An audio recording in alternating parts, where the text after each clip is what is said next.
Hello, I'm recording this on February 4th, 2025, and that means two things. You know, it's nice to cover some news that isn't completely in flux at the time I'm speaking, and it is time for the Darkness News Update. This is sponsored by Nailed That. But let's get started with things. We have another study from the National Highway Traffic Safety Administration.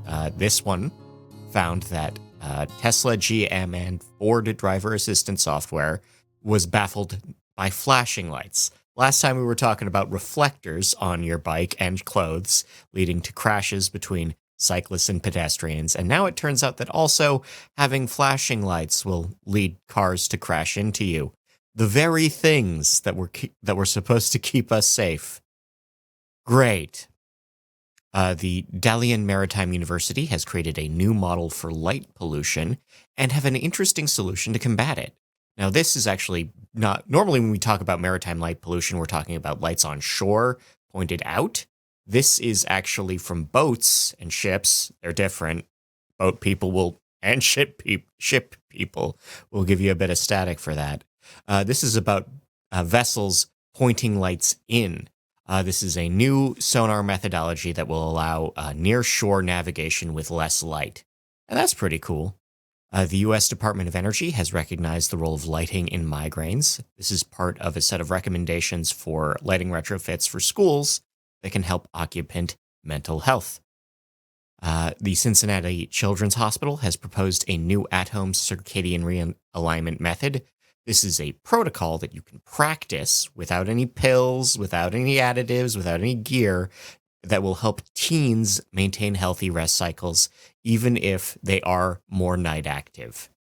Walter Reed, however, has proposed a new Neurotech wearable as an insomnia treatment. This is a headband that you wear while you sleep and electrocutes your brain. Just a little bit of healthy, safe brain electrocution that will help you move to a deeper sleep faster. They're trying to sell this to the Pentagon. Blue light has been linked with kidney stones in rats. This is a study from Shanghai Jiao Tong University School. Two sets of rats given the same diet but different lighting schedules, and the ones with more blue light in their day developed more and bigger kidney stones. Light pollution is causing stranding for young puffins. Pufflings in Witless Bay, Newfoundland, are being distracted and dazzled by shoreside LEDs, and it is leading to them tiring themselves out and crashing, either suffering injuries due to that or becoming victim of predators because of that. Turtle conservationists on the Gulf of Mexico are raising concerns over dune height. Changes in tide levels leads to the flattening of beaches, which means that more lighting is visible from the shore, which means the turtles, again, they get distracted and dazzled and they die. In Colorado, we have a new state program that will seek dark sky international recognition for 12 state parks and one state-managed lake. This will take place over the next few years, but the parks involved are Crawford State Park, 11 Mile State Park, Elkhead Reservoir, Golden Gate Canyon, Highline Lake, John Martin Reservoir, Mueller State Park, Rifle Gap, State Forest State Park. Fantastic name. Yes, the State Forest State Park, Steamboat Lake, Staunton State Park, the Trinidad Lake State Park, and Sweetwater Lake. Frederick, Maryland has revised a lighting program on a historic hotel to reduce light pollution. This is a new plan based on a bunch of feedback that will have a revamped historic hotel and convention center, cutting lighting levels by 80%. It's still mostly uplighting, but cutting the brightness pretty deep. In Sisters, Oregon, they have been recognized as a dark sky community by Dark Sky International. This community of about 2,000 people is the second community in the state to get it. The lighting projects aren't actually going to be done until 2027, but they've got the status now. And this is the second time DSI has done this. And I know they're a little slow to act. I know that. We've all complained about that. But I think maybe you should check people's work first, right? A new Groveland, Florida community center is boasting dark sky lighting. The ribbon cutting took place on the 16th. Looks pretty good, actually. North Dakota proposed a new set of migratory bird rules, and that did not pass them. This was a state legislature working on a non-binding resolution to raise awareness for buildings during migration season. Didn't pass the second reading of the Senate. We have the LDS proposing a temple in Bakersfield, California, and the locals are pushing back on the issues related to light pollution because LDS temples just love bright white uplight. You know how this song goes. It's 124 feet. It's gonna have the uplight. Locals are like, hey, could you not do that? And bureaucracy ensues. Meanwhile, an LDS temple in Camas, Washington will go ahead after an environmental review because they actually only wanted a 66-foot spire on this one.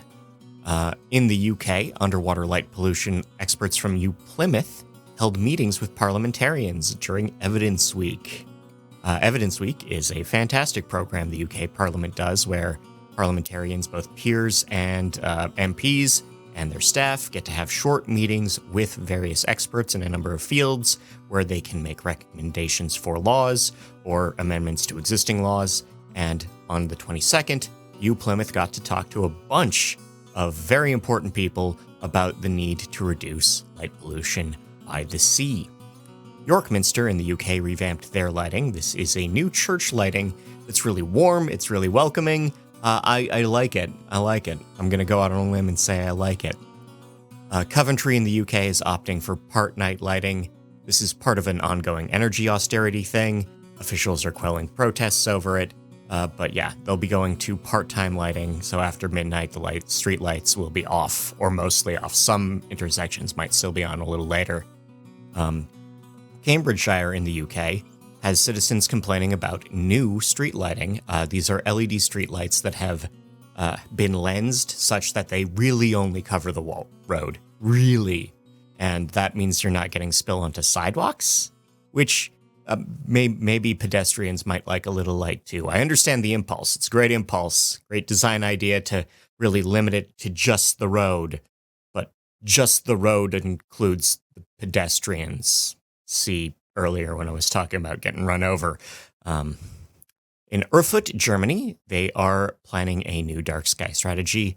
They have a panel of city officials from Parks and Rec, Transport, Safety. They are going to be working with some local lighting designers to walk the city, find out what lights run by the public need shielding, which ones can be put on motion sensors, which ones can be put on dimmers. And Biescas in Spain ended up picking LEDs at 2200K and under for their street and area lighting. Whole town's been relamped. It's got great lenses. Some of them are even on motion sensors. Looks great.